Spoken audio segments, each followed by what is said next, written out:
Chronicles of Tea. Once upon a time, tea was a tree. Before it became a ritual, a comfort, or a companion to quiet mornings, tea began as something far simpler and far wilder. Long before porcelain cups and silver spoons, tea was a tree. Travel with me to the ancient mountains of Yunnan Province in southwestern China. A land draped in mist, where the air smells of damp earth and flowering shrubs. Here, in valleys carved over millennia, grow the wild ancestors of what we now call Camellia Sinensis.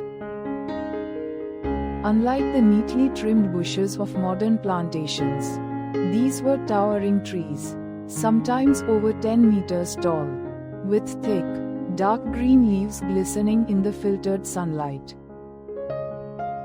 Some of these trees, according to local records, are believed to be over 3,000 years old, standing as silent witnesses to centuries of human history. The forest floor is alive with the hum of insects and the rustle of small mammals.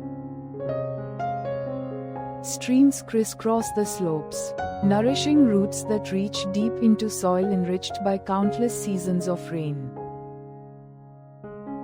Every leaf holds a secret, a concentrated bundle of flavors and compounds that centuries later humans would discover as tea. At this stage, tea was neither drink nor commodity. It was a wild, untamed being, part of the forest ecosystem, offering both shade and sustenance to animals, quietly thriving in isolation. Legend says that nearly 5,000 years ago, Emperor Shen Nong, revered as the divine farmer and sometimes called the father of Chinese medicine, became the first human to taste the leaf's secret. Shen Nong was no ordinary ruler. He was a scientist and herbalist in an age long before microscopes or chemistry, experimenting with plants to determine which were beneficial, which were harmful, and which could heal the body. The story goes that one day, while boiling water beneath the trees, a breeze scattered a few leaves into his pot. The water darkened, releasing a fragrant aroma.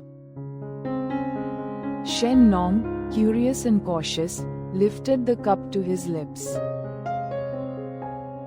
What he experienced was extraordinary, a drink both refreshing and calming, gentle yet enlivening. Whether legend or truth, the story marks the moment tea became recognized as medicine, a companion to thought and life itself.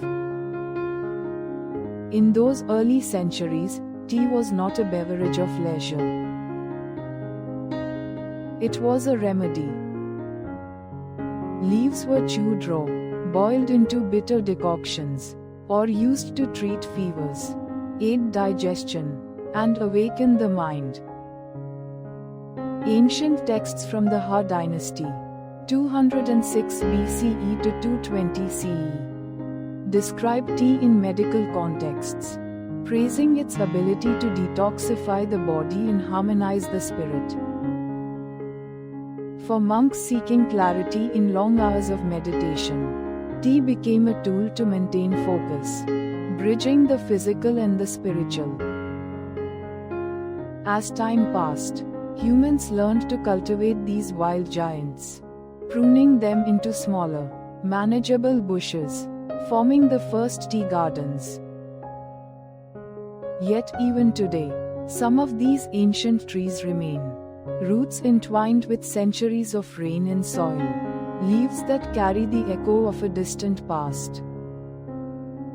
A single seep from such a tree is not just refreshment, it is history, memory, and the forest itself.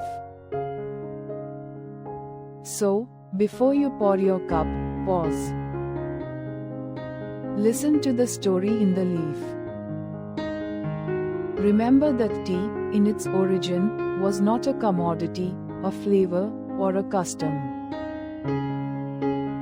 It was a tree, a living, breathing witness to time, standing tall against the mountain sky, whispering its secrets to those who cared to listen. Subscribe to Orbital Reads and never miss a story.